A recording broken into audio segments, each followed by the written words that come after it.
joining us today. I know that you are rolling through these interviews, so fingers crossed we'll run this one as smoothly as all the others that you're doing.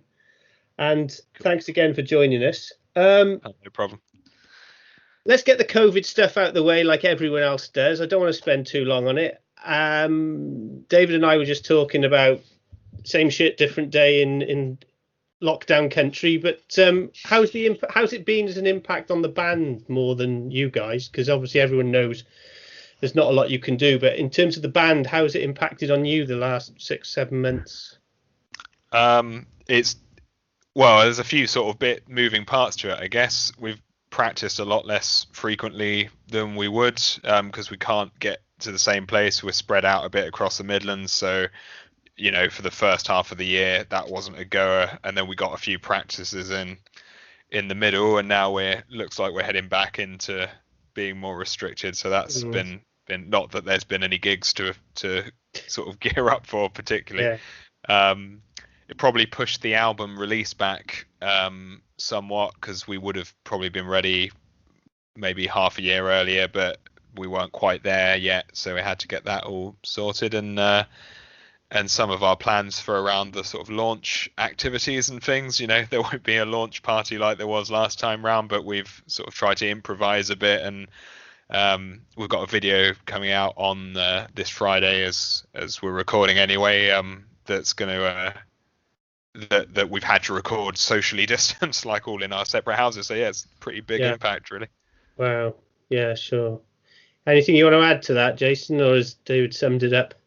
I think Dave summed it up quite well, really. Like I say, like this year has really affected us quite a lot, because we've not really been able to practice as much or even gig. So yeah, I think since the lockdown in March, we've had to kind of change the approach how we do things, and be a lot more active on social media to try and promote the album. Yeah, I'll come to that in a bit. Yeah. So let's just roll back a little bit. You've probably done quite a lot of discussion around the formation of the band and stuff. I'm more interested in the fact that you guys have all been together for the duration of the band, if I'm right. So 11 years, which is quite a long time for 5 guys to work together in a band, even for a band that aren't obviously gigging all the time and whatever. So what is it about the 5 of you that actually means that you can carry on playing and working together without wanting to kill each other all the time? I don't know, like I know this bit sounds obvious, but we get on and actually want to be in a room and have fun doing it, and that's makes it a lot easier. Like you're not doing it because I don't know, like we're over, like the band has got its own head of steam. We want to get back in and play together, I guess. Yeah. Yeah, I think like with us all having kind of the same interests and wanting to make the same kind of music, that obviously helps, and being able to write the songs so that we all come to agreement. Yeah. We don't really have a problem with that at the moment, so yeah. And how far do you all go back? Do you go back pre when the band started? Do you go back a long time before that, any of you? Yeah, well, it was initially me and Chris Kenny that created the band 11 years ago. We kind of initially set out just as a metal covers band, so we're covering stuff from Iron Maiden and Testament and Judas Priest, and then we kind of wanted to write our own stuff. So shortly after that, probably not even a year after that, we started writing our own material, forming the band to as it is now. Mm-hmm. So your first EP came out in 2011, and one of the things that any band wants to do is get their own material out recorded. So that first EP is always a big milestone for a band. Can you remember how you felt when it actually came out and you had something tangible to show for all that effort? Yeah, I think because if I remember rightly, we had a gig in the Firebug in Leicester when I think Kenny rocked up because he'd just got them all off from the printer and like holding it. I'd it like holding it in your hand when it's like on a CD and it's your first thing you've ever. It was the first thing I'd ever like properly put out as a physical CD, and it is. I still like. Obviously, I still remember it. It's wicked. And that as time goes on, that doesn't really go away a lot. It's always great to see it and just like you've made something tangible that's out there, and some people want to listen to it, which is even better.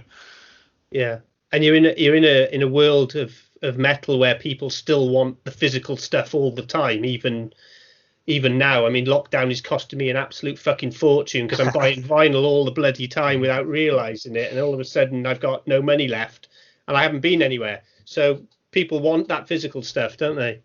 Yeah, we've had a few requests on the upcoming one for vinyl and stuff, and I'm a big vinyl fan. It's the only problem with that really is how economical it is. Getting it pressed for a band our size is the only hurdle really, but it's wicked. Yeah. And then moving on a little bit, you obviously got to the album that came out in 2014, and you had a pretty high profile producer involved in Chris Sangarigi's. How the hell did you get him on board? How did that come about? We just had a few connections, to be honest, through mutual acquaintances, and we weren't sure he'd do it, to be honest. Sort of reached out and emailed him and just said, look, we know you've got better things to do, but here's a couple of our tracks from the EPs. Have a listen and let us know. And he came back and said he is happy to do it. So we bit his arm off and went down and did it. Yeah. And what did you actually? I mean, you obviously learned.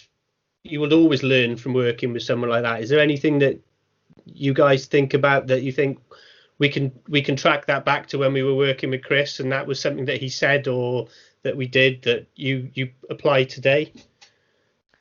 I think it's interesting having someone who's been working in, who had worked in the industry that long, listening to your material, and you go into the studio with them with your own ideas about things and just having them listen to it. And because when you're working with a producer, I guess that's what I learned while we're there, it's as much for the benefit of their experience and what they can tell you about what you should, where you maybe could go with the songs while you're there that you would never have done sort of on your own.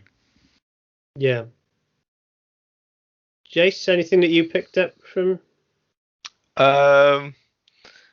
Yeah, I think we did a good job when we were all together, because we all kind of stayed in the same place, didn't we, for 2 weeks? So basically recording every day in the studio with him, and yeah, it was just a great experience just to like hang out and constantly be around each other, trying to record it. All of the amazing stories he had from sort of his career going back to the 70s. Yeah, plenty of stories, which was just great to listen to. I'm amazed you actually get anything done. Brilliant. So the album obviously came out the same year that you had that big run of festivals as well, because you did Metal Days, Download, and then I think my first encounter with you guys in the Sophie tent on that Thursday night at Bloodstock, which I think on your Facebook page you say was probably one of your favourite gigs that you did. And I can remember Thursday night at Bloodstock is always absolute carnage because everyone's been on the piss for about 8 hours by the time they get in. What can you remember about it? Because you'd played there 2 years ago previously on the New Blood, hadn't you? Yeah, that's right. Yeah, so we did the Metal to the Masses for Bloodstock, and we won that. Well, we won the I think it was East Midlands Heat in Nottingham, and then we played the New Blood stage that year, which is a great experience. And then was it a couple of years later we got asked to come back and play on that Thursday in the Sophie tent, and yeah, it was possibly the best gig we've ever played. It was just insane, like just going there, being backstage at Bloodstock, that we've never been backstage before at Bloodstock, and then having all the professional equipment and roadies there and stage set up, and then just walking out on stage and just seeing just a sea of people. I think the whole tent looked like it was pretty much packed out. Yeah. And we were like, wow, this is this is immense. This is it.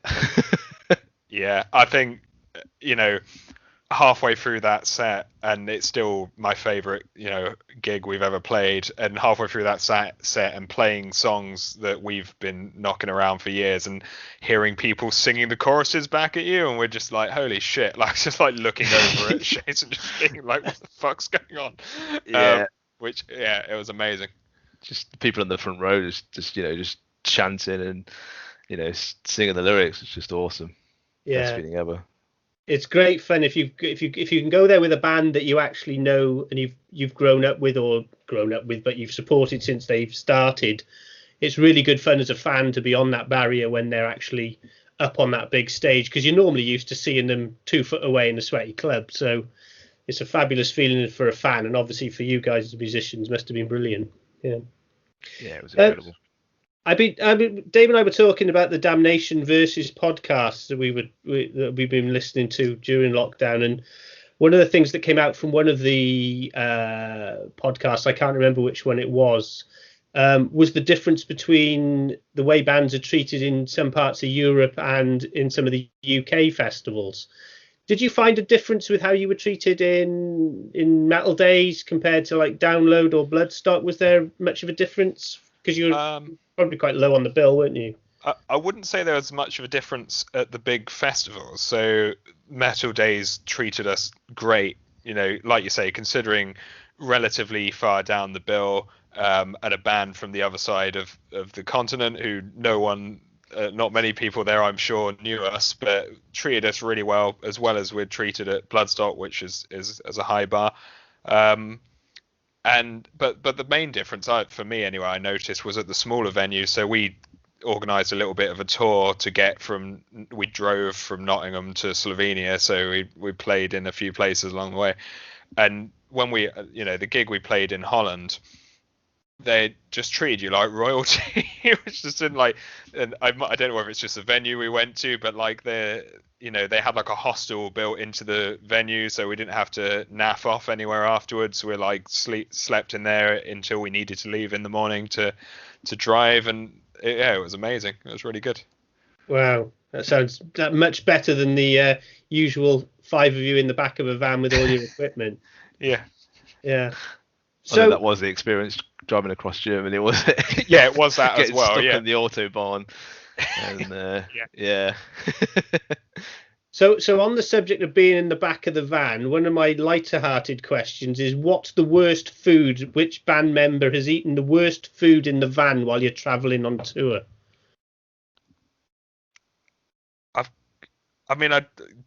Knee jerk, I want to say it was probably something Steve was eating, but I can't tell you what it was. I mean, you can blame one of the other three, obviously.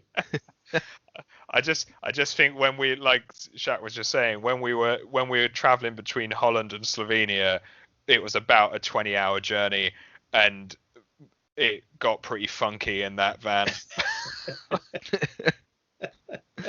Yeah, sweaty and smelly. But in terms of food, I don't think there was anything, disgusting that anyone had. I think it was just generally burgers, wasn't it? Like Mackey's burgers on the way. So yeah, it was mainly just the sweatiness of driving for almost 24 hours, wasn't it? Because we left at early in the morning, about 6 from Henlo, and then drove across Germany, top of Italy, into Slovenia, and we got there about 1 in the morning. I'm surprised we got there alive. Yeah. It's the tales you want in the book when it comes out eventually, isn't it? Yeah. So obviously, then 2014 was a huge year for you with everything that happened, and then obviously you've had a couple of years before you started getting to work on the new album. How did you have any problems maintaining momentum during that period? Because obviously after such a high, there's always going to come a little bit of a low. That's just human nature. Yeah, so I think after we released the album, we sort of had a bit of a break and some lineup changes as well. So I briefly left the band for about a year or so. And the guys got Lee Chambers in to to take my place. And then I came back and started writing again. But I think you also left it before I did as well. Yeah, that a little before, just after the second EP. I think it's difficult because for both of us, when we had to leave, it was, I mean, actually, I only speak for myself, I guess, but it was time constraints with everything else you've got going on. And also for me, it was financial because I was traveling and at the time I couldn't really afford to keep doing it. But obviously that impacts on what you're able to do, because when you get someone else in, you've got to wait for them to learn all the material, and we were fortunate with Lee because he's an amazing guitarist, and he teaches guitar, I think, and so he picked it up pretty quickly, but it's still sort of dead time in a way that you can't do it. So that sort of is why there's been a bit of a gap, but yeah, it sort of clicks once we all get back in the room together. So it's been, writing this album's been a lot of fun. Yeah, brilliant. So I've been lucky enough to have your album for the last fortnight or so, and I'm doing the review for The Razor's Edge, which will come out very shortly. It's a positive review, don't worry. I was going to say. That's good. I mean, the line I've got written down here is it's just a ferocious bastard of an album, but there's probably more succinct ways of putting that. But what I'm really interested in is the themes behind it. I mean, you've gone off on some weird tangents with the Hollow Earth theory and stuff. So I started looking at Harlan Ellison today and things like that. Who dug into him? Where did you get the inspiration for the whole Hollow Earth stuff and Nicholas Flamel and all that kind of inspiration? I think it's mainly probably through me and the singer James. The Hollow Earth stuff came, to be honest, while we were recording the last album, because we had so much time sitting around just down Wikipedia holes and just reading about stuff, and it just seemed like an excellent sort of idea.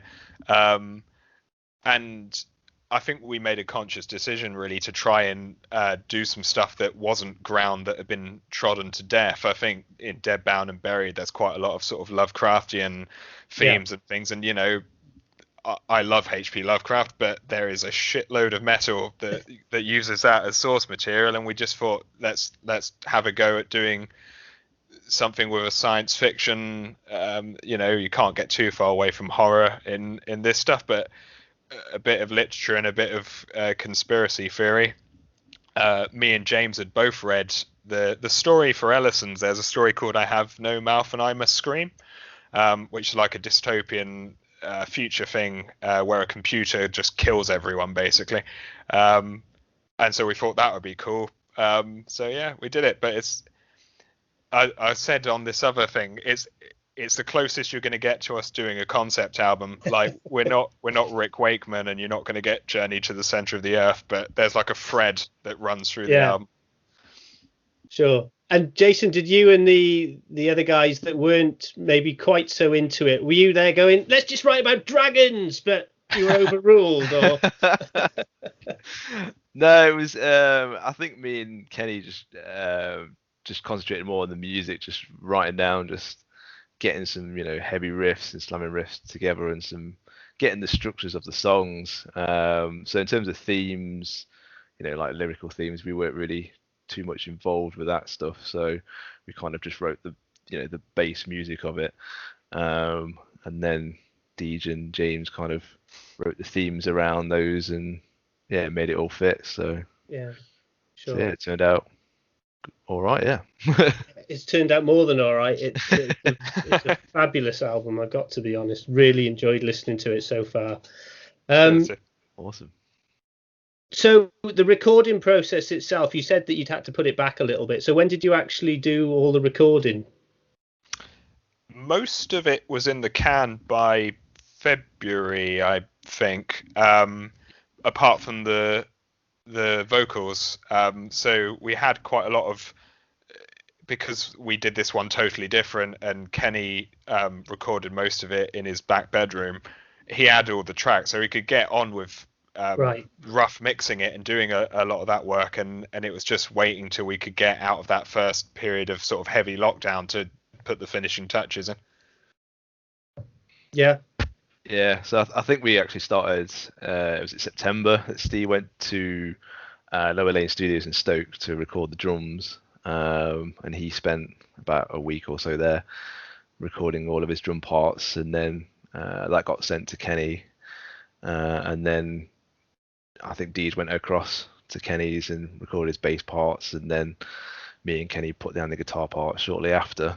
So, yeah, I think by about January we had the basis of it down and started on the vocals with James, and then by about March I think there was only like a few vocal parts that needed to be finished off, but because the lockdown happened, it kind of put a stop to that for a bit until the restrictions were lifted, and then couldn't be in a room with James screaming in your face. Yeah.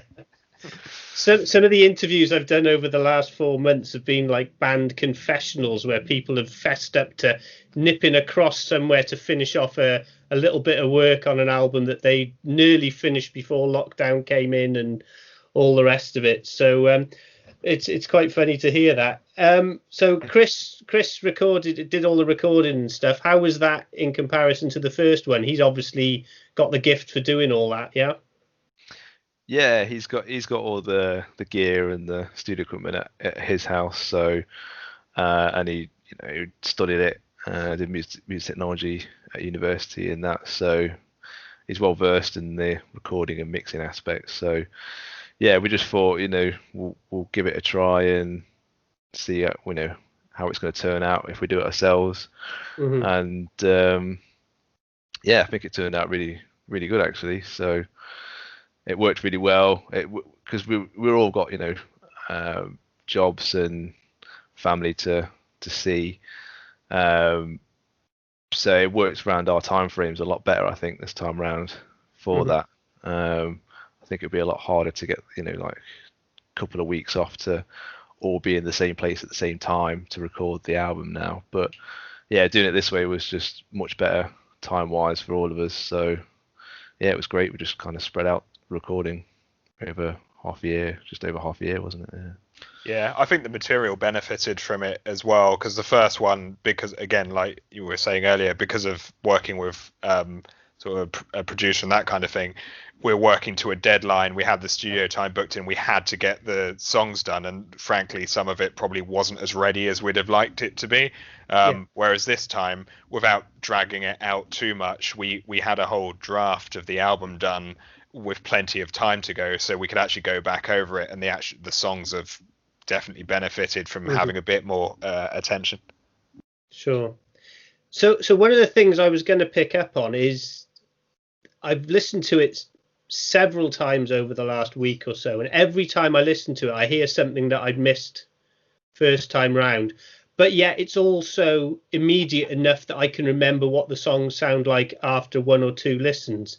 So is that intentional, or is that just me not being able to listen properly, or is it pleasing that that's the way it comes across, that there is a lot more layers and bits to it than maybe the first album?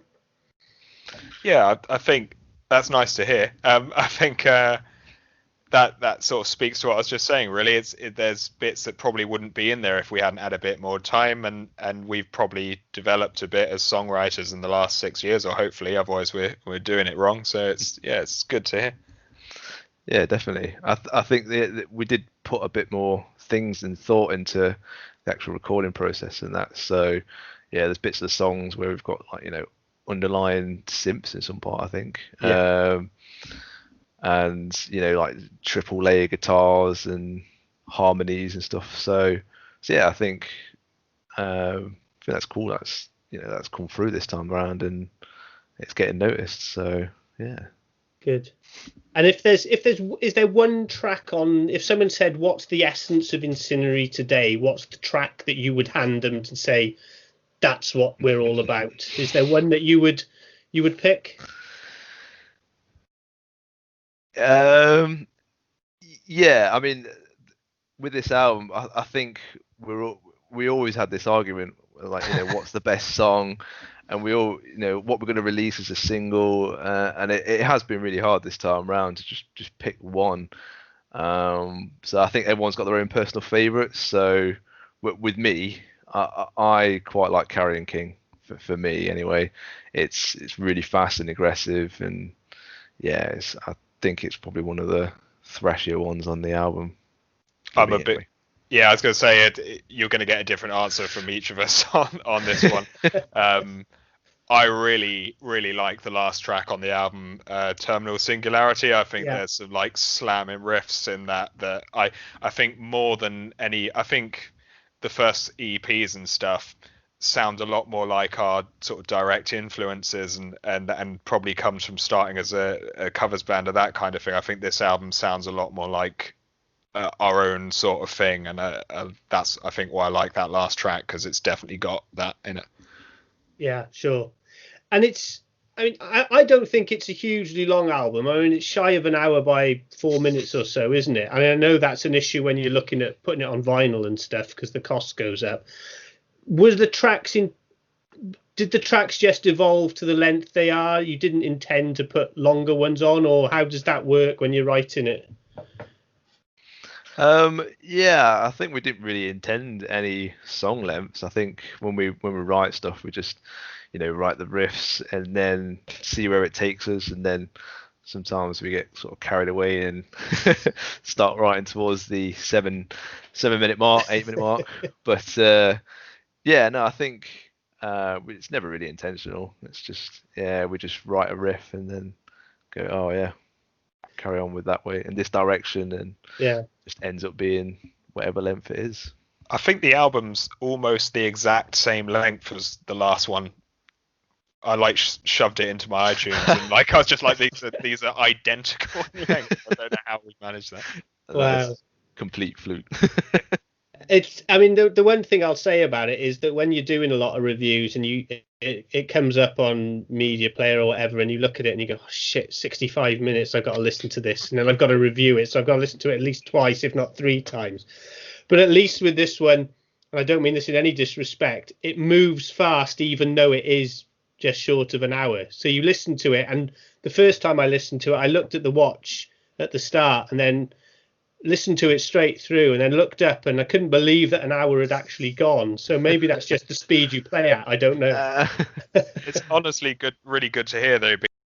The things I sometimes worry about in the sort of writing process is like, is this gonna, because you don't want things to outstay their welcome. I know plenty of albums I listen to and I really like individual songs, but I couldn't listen to it from cover to cover in some ways, because it does drag in some ways. And like Tshirt was saying, the songs we write come out the way they do, and I don't think we could write them any other way. So it's good that it's just making sure the quality is there and there's enough variation. Sure. And you've had quite a few reviews coming in now, and they all seem pretty good so far. Are you pleased with the way it's going? Yeah, I think we're really pleased with the feedback that we're getting from the reviews, and that. So yeah, it's always good to hear. We've spent this amount of time to write it and record it, and we feel that we've put our all into it, and that it sounds great to us. But yeah, obviously we've got to make sure that everyone else is going to be happy with it, and and that. So that's the aspect where we're kind of thinking, is everyone going to like it and appreciate it? So yeah, to hear all the good feedback that's coming out currently is great. It's awesome. Good. So you're on Fat Angel PR now. I've got to ask you how the fuck you put up with Dan Carter all the time, but that's a joke, by the way. He's great to work with. Yeah. We talked about he's a lovely guy. We talked about earlier on. You mentioned the social media thing. Have they been part of pushing the profile on your social media, or are you guys having to do more online stuff yourself as well? It's pretty 50-50, really. Dan's been working as our booking agent for a few years now, which has been great. And when he heard we were putting the thing out and we were looking at PR options, which is something we've not done as a sort of DIY band before, Dan approached us about it, and it's worked out really well. it's it turned out to be more important than we'd anticipated, because it's literally the only way to engage with anyone at the moment. So it's turned out to be a good move. But it's been good. I mean, we sort of obviously work with him behind the scenes and come up with what our content's going to be, and he'll look at it and give us some suggestions. It's been productive. Sure. And you've got a couple of packages which are coming out with the album release. So there's the T-shirt vinyl, or T-shirt and CD and patch package, and then a T-shirt and all the rest. Do you have a lot of say in that? Is it all are you in control of that kind of merch side of things?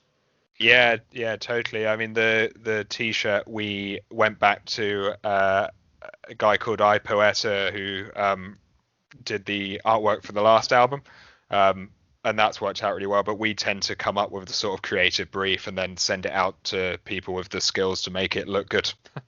Good. Well, I'm looking forward to receiving my T-shirt and stuff. I put the order in, so we're looking forward to that. Wicked. Okay, just a couple to finish off before you. I don't know whether you've got any more interviews tonight or whether this is it for today, but I was looking at a quote that coming back to Harlan Ellison again, and one of the quotes he wrote about Robert Shapiro, he said that he had the intellectual and cranial capacity of an artichoke. So I wanted you to give me one person that we can apply that to today. I mean, you've got a massive range in the government for a start, but I think one that will be fairly non-controversial over here will be Donald Trump. I'll go with that. Yeah. There can't be too many fans. Yeah. Sure. You're part of the UK thrash scene. You were always classed as a thrash band when you first came out. I think this album is broadening your sound. You're not I was going to say true thrash. That's the wrong word. You're not out and out thrash. Maybe like Shrapnel still hold that real aggressive thrash down the middle. Do you still feel part of the thrash UK thrash scene? Are you still very much involved in it? Do you still enjoy the thrash metal side of things? Yeah, I mean, I'm a massive fan of the thrash metal stuff. So yeah, I think we're still part of the thrash scene. But yeah, I think we all have different influences. So I think that shows in our music, where we try and add a few, death metal and black metal into our music, just because we like it and we want to kind of be different to all the other thrash bands that are currently out there. So yeah, we kind of want to make Incinery really. Mm-hmm. Yeah. Okay, great. Dave, anything to add on that? Are you happy with? Yeah, no, that's broadly right. I mean, we're still definitely a thrash band, but it's good to have our own kind of spin on things. I guess it's what makes the music a bit interesting. Yeah, sure. Okay. Just a quick one. This year there's been, although we've obviously not had a lot of live music, there's been a substantial amount of very good music in our scene, in the metal scene, being released. Can you give me a couple of albums that have maybe really taken your fancy, or that you've played on a regular basis? Yeah, plenty. I love the new Isan EP. I think that's fantastic. I love their cover of Manhattan Skyline. I think that's like ridiculous but works. It's really good. The new Oceans of Slumber album is, I think, the best thing they've ever put out. The new Anal Nafrak have to go a long way bad for me not to like it. So that's been a lot of fun to listen to. Sure. What about you, Jason? Yeah, I think the new Anal Nafrak album is really good in Dartmouth. Quite like the new Enspherum album, Thalassic. That's really cool. The Heathen album as well. I've been listening to that quite a lot. The Empire of the Blind album. It's just, that's awesome. It's basically like another Exodus for me anyway. So, I mean, it's got Lee Altus from Exodus in it. So, and Craig and Lumber, who filled in for Gary Holt when he went to Slayer. But yeah, no, it's a cracking album. It's awesome, that is. Sure, great. Thanks for that, guys. I mean, I could ask you that question 20 times and you give me 20 different albums. I know that. So It's the big panic when they ask us for our top 5 of the year, you know, and we've reviewed 300 albums or something. And I knew what my top 3 was in May, and then it changed about a week later, and it works all the way. Okay, just to wrap up then, the album is out on the 30th. Correct. Yeah. Yeah. And obviously, you can't have the launch party in the way that you'd want to have done. What's the plan? So in this lead up, we've obviously had a few videos we've kind of kit bashed from home. We've got one that should be coming out in the weeks following the launch there, and I think on the night or on the day we might just flipping kick back on Zoom and have a few beers and flipping congratulate ourselves a bit, hopefully. Mm-hmm. Sure, great. It's been well, I wish you all the best with it, because it's a difficult time to release albums. I think you've got a really good album to put out there, and I hope that the response and I'll say the sales, because I don't think the streams will buy you a packet of Jaffa cakes, will they? Let alone anything else. So I wish you all the best with that, guys. It should be a great day to have it come out anyway, regardless of the situation. So fingers crossed for you, and good luck with that. Cheers. Thanks very much. Cheers. Great.